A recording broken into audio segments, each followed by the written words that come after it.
What to do when you need help. It was a typical Wednesday morning, and like always, I made my way to school. The air was crisp and the streets were busy, but my mind was already focused on the day's lesson. I had started to enjoy these walks, using the time to think about what we'd learned the day before and what new things I might discover. When I arrived, I took my usual seat near the window, watching as the other students trickled in, one by one. Monica, who sat a few rows in front of me, seemed more energized than usual. As soon as the teacher started the lesson, Monica raised her hand, clearly eager to ask something. Our teacher paused, giving her a warm nod, inviting her to speak. "How do you know all of this?" Monica asked, her voice full of genuine curiosity. "Where did you learn so much about studying languages?" The room went quiet. It was a question I hadn't thought of before, but now that she asked, I realized I had been wondering the same thing. Our teacher always seemed to have the right answer, and she explained things in a way that made sense, no matter how difficult the topic.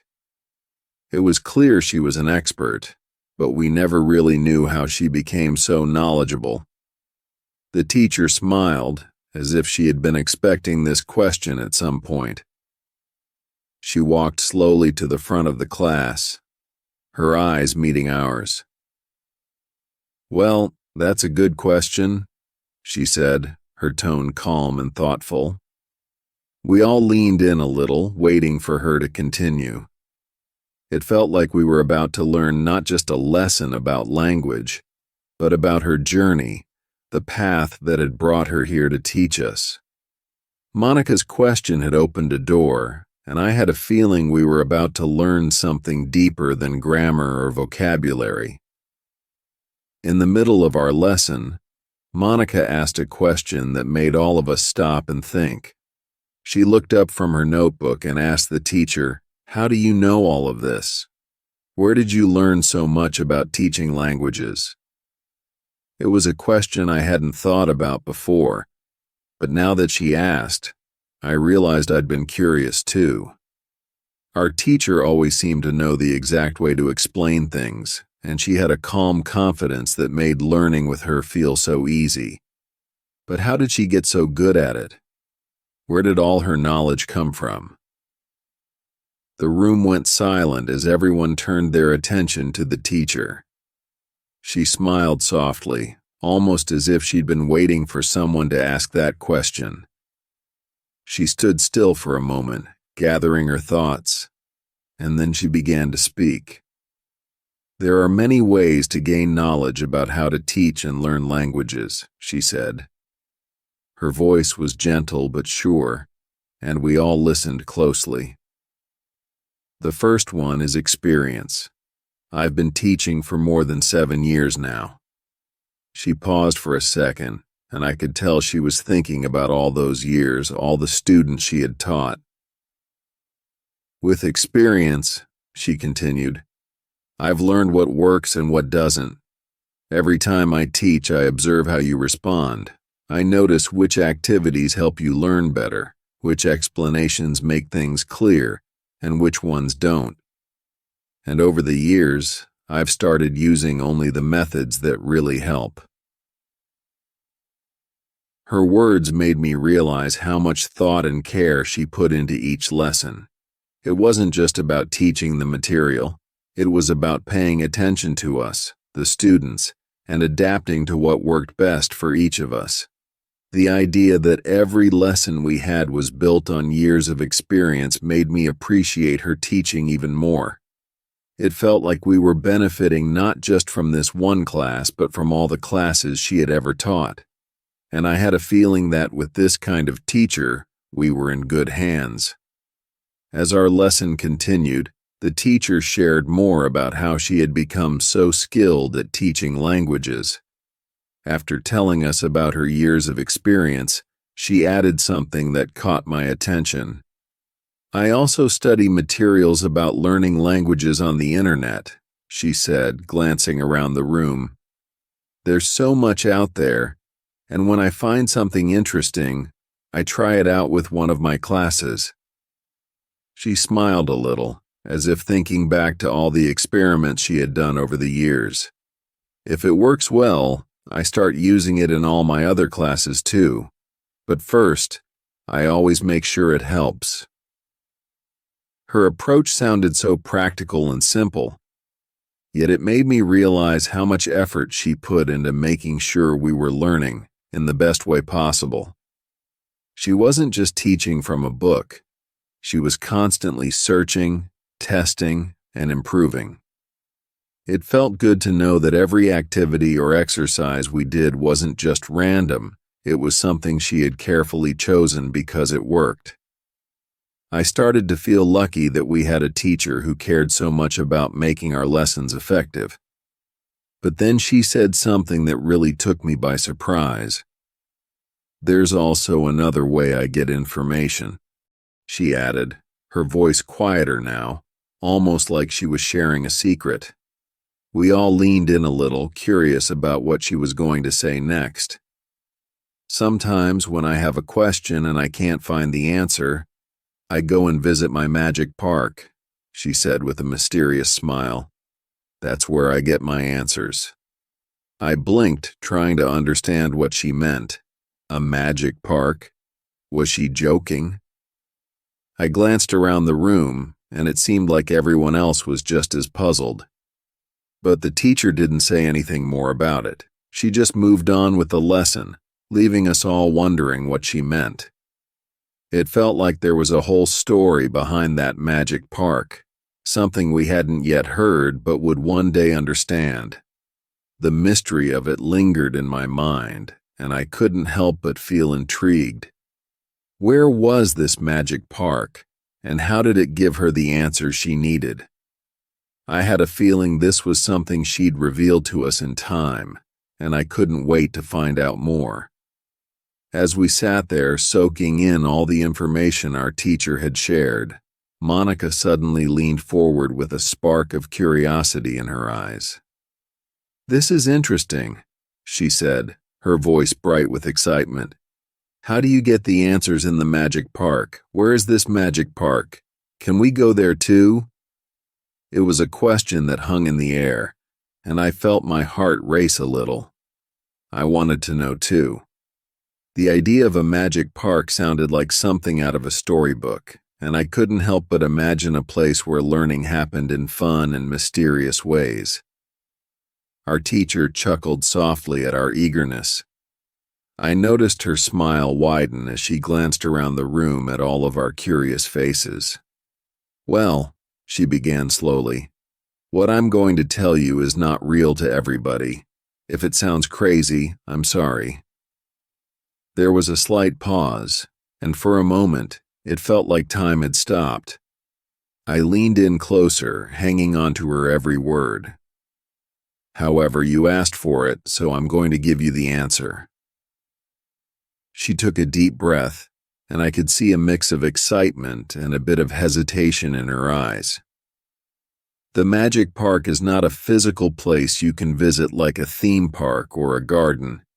It exists in your mind," she explained. "It's a way of thinking, a way to explore your ideas and questions. When I feel stuck or unsure, I close my eyes and imagine this park.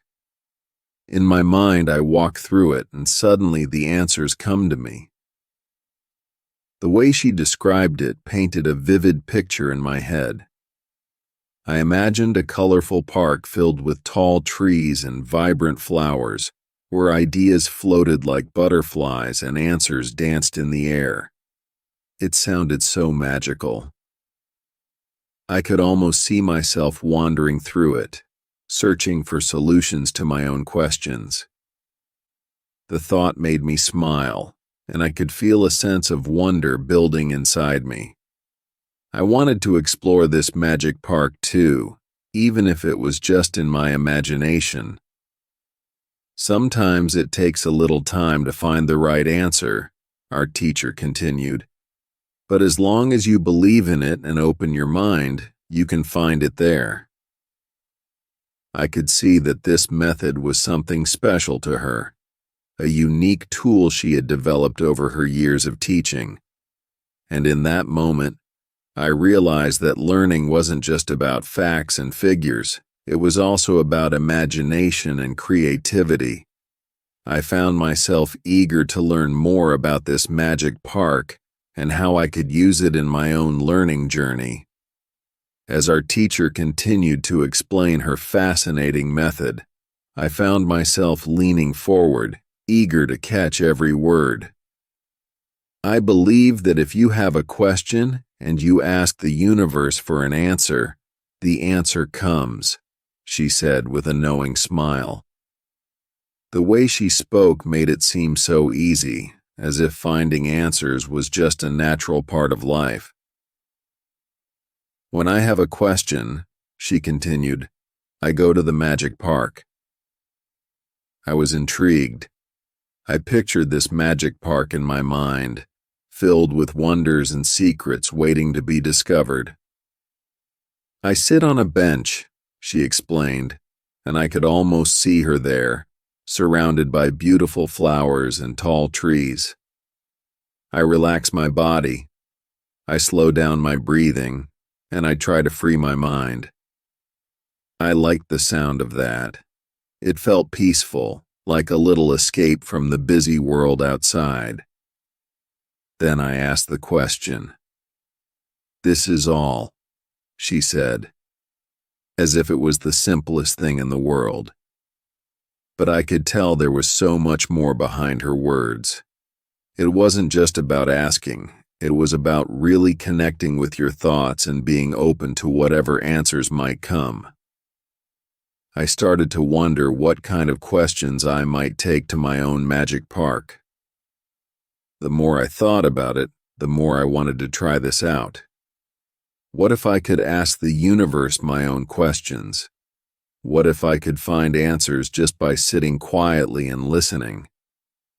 It sounded almost like a game, a way to explore my mind and discover new ideas. I could imagine myself sitting on a bench, feeling the warmth of the sun on my skin, and just letting everything else fade away. That made me think about my own learning journey. There were times I had struggled with certain topics, feeling frustrated and lost. But what if I could approach those moments differently? What if I could simply sit back, ask my questions, and wait for the answers to come to me? With each word she spoke, I felt a new excitement building inside me. I was eager to learn how to tap into this magic park concept, to find a way to use it in my own life. It felt like a powerful tool, something that could help me grow not just as a student, but as a person. I realized that learning wasn't just about memorizing facts. It was about exploring ideas, discovering new thoughts, and finding connections in unexpected places. This was just the beginning of a journey I couldn't wait to embark on. As our teacher spoke, I felt myself getting lost in her words. Sometimes the answer comes as a new idea in my head, she explained, her eyes lighting up. I could see how much she believed in this process, how each moment of quiet reflection opened up a world of possibilities. I imagined her sitting in that magic park, her mind a canvas, painting vibrant ideas as they flowed in. Other times, she continued, somebody I speak to later tells me something that helps me get the answer. That made me think about all the conversations I had every day. Often, I took them for granted. But what if those chats held the keys to the questions I had? Her words rang true. I remembered moments when I had talked with friends or family, and suddenly something they said clicked with me. It was like finding a missing piece of a puzzle. It made me realize that learning could happen in unexpected ways through the people around us. Sometimes, she added with a twinkle in her eye, I watch an interesting video on the internet and find the answer there. That struck a chord with me. I loved watching videos. There were so many fascinating topics out there, just waiting to be explored. I thought about the last video I had watched about the history of language. I had been so fascinated. The images, the stories, and the way the narrator spoke made everything come alive. I could almost feel the excitement bubbling inside me as I remembered how much I had learned. It was like the universe was giving me hints and clues, nudging me to pay attention. "And you know what?" she said, leaning in a bit closer. "Sometimes the answers come the next day in the morning when I wake up." I couldn't help but smile at that. It sounded so magical. The thought of waking up to a new understanding or solution felt refreshing. It was as if overnight, while I slept, my mind was busy working on my questions. It was comforting to think that answers could be waiting for me, ready to reveal themselves when I least expected it. This whole idea of asking questions and then waiting for the universe to respond filled me with hope. It was like embarking on a treasure hunt where the treasures were answers, and I was the explorer. I could see myself walking through that magic park, sitting on the bench, and enjoying the journey of discovery. I realized that learning English was not just about studying hard. It was also about being open, curious, and ready to embrace the unknown. I felt like I was starting a new adventure, one that would lead me to new ideas, interesting conversations, and perhaps even some surprises along the way. The excitement bubbled inside me, and I couldn't wait to dive deeper into this journey. As I listened to my teacher share her experiences, I couldn't help but feel a spark of inspiration. "What is interesting," she said, her eyes shining with excitement, "is the fact that the answers keep coming." I was curious about this idea. How could answers just appear like magic? It sounded almost too good to be true, but there was something in her voice that made me want to believe her. "I'm so grateful for them," she continued, a soft smile crossing her face. It was clear that she valued every bit of wisdom that came her way, and I could see how much joy it brought her. She paused for a moment, as if reflecting on her journey. "As I said," she added, "you don't have to believe what I am telling you, but this is what I do and how it works for me." Her words lingered in the air, and I felt a wave of curiosity wash over me. I wanted to know more about her methods, about how she found answers and connected with her thoughts. I thought about my own life and the questions I had. Could I also find answers in the same way? It was comforting to think that I could ask questions and receive answers, just like she did. I began to wonder how many times I had missed out on answers simply because I didn't think to ask. Maybe I could start looking at my own life with a new perspective. Instead of getting frustrated when I didn't understand something, I could take a step back and wait for the answers to come. It felt like a refreshing approach to learning. As I sat there, I imagined what it would be like to have a conversation with the universe. I pictured myself sitting in that magic park, waiting patiently for the answers to flow in like a gentle breeze. I thought about the moments when I felt lost or confused, how different they might be if I could simply ask for clarity and then trust that the universe would respond. It was a comforting thought, and I felt a sense of hope blossoming inside me. Listening to my teacher made me realize that learning is not just about books and classes. It's about exploring ideas, being curious, and remaining open to new experiences. Every answer was like a gift, and I wanted to start collecting them. I knew that each answer would bring me closer to understanding, not just the English language, but life itself. This journey was turning out to be more exciting than I had ever imagined, and I couldn't wait to see what answers awaited me around the corner.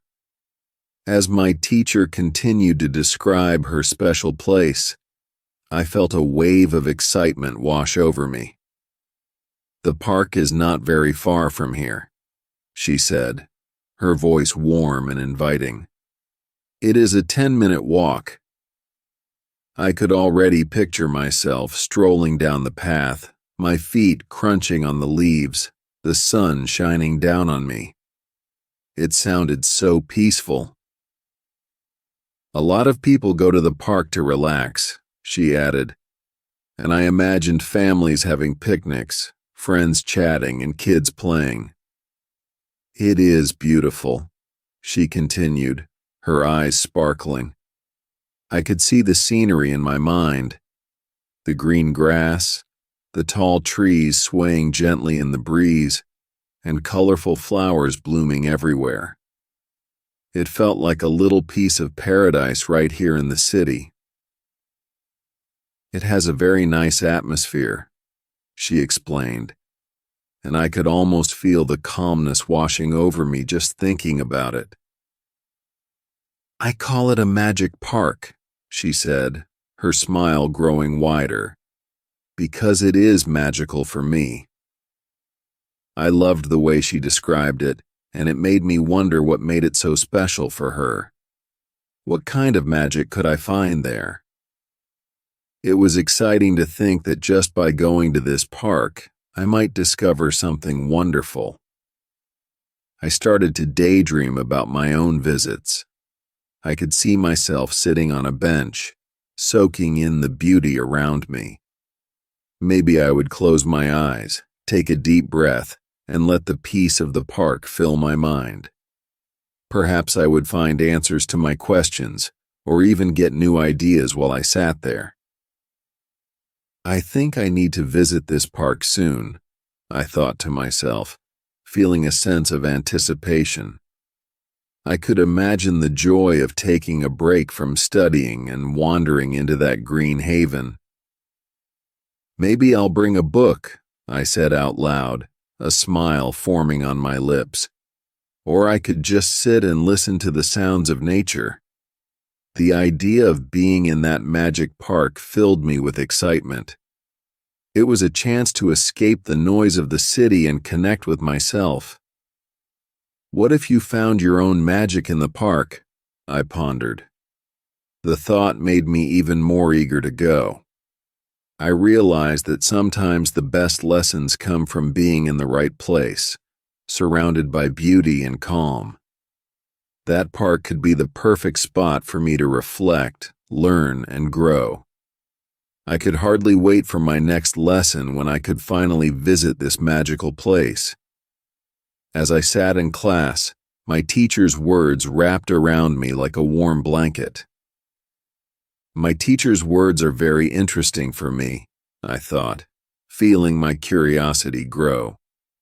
I never imagined that people could ask the universe for answers. It was like a whole new world had opened up before me.